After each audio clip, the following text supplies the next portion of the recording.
सद्गुरु श्री ब्रह्मचैतन्य महाराज गोंदवलेकर यांचं प्रवचन 17 मे.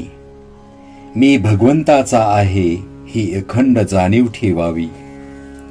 आपल्याला काही हवे असे वाटले आणि ते तसे झाले नाही म्हणजे तळमळ लागते. परंतु सर्व परमात्माच करतो आहे असे मानले म्हणजे काळजीचे कारण उरत नाही. आपण देव आहे असे म्हणतो, पण आपला तो खरा विश्वास आहे का?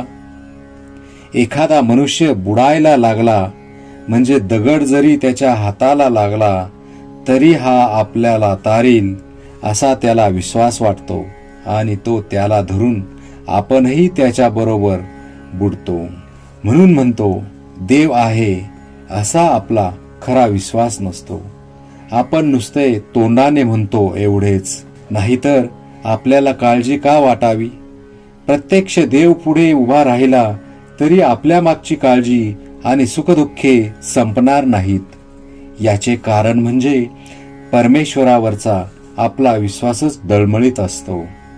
वास्तविक परमेश्वराची इच्छा प्रमाण मानल्यावर सुखदुःख मानण्याचे कारण नाही. परमेश्वर सर्वव्यापी आहे. तो जसा माझ्यात आहे तसा दुसऱ्यातही आहे. म्हणून दुसऱ्याने काहीही केले तरी आपल्याला त्याबद्दल काही वाटण्याचे कारण नाही. तरी अशी भावना ठेवून वागावे की मी देवाचा आहे, तो माझा पाठीराखा आहे आणि म्हणून काही झाले तरी मला काळजी करण्याचे कारण नाही. हे सर्व नामस्मरण केल्याने साधते. म्हणून मी आजपासून सतत नामस्मरण करीत राहणार असा निश्चय करावा आणि त्या दृष्टीने प्रयत्न चालू ठेवावा. परमेश्वराला शरण जाऊन मला तसे वागण्याची बुद्धी द्यावी म्हणून त्याची प्रार्थना करावी. मनाला पहिल्याने थोडी बळजबरी करावी लागेल. लहान मुलांना शाळेत जाण्याकरिता सुरुवातीला थोडी बळजबरी करावी लागते. मुलीला प्रथम सासरी पाठवितानाही तसेच करावे लागते. आपण थोडा तरी नियम करावा. उदाहरणार्थ, जेवायच्या आधी, रात्री निजताना, सकाळी उठताना नाम घ्यायचेच, भगवंताची आठवण करायचीच. असे केले तर ते आयुष्यात फार उपयोगी पडेल. प्रपंचाचा प्रयत्न आज जो चालू आहे तसाच करीत जावा, पण मला भगवंत हवा असे म्हणत जावे.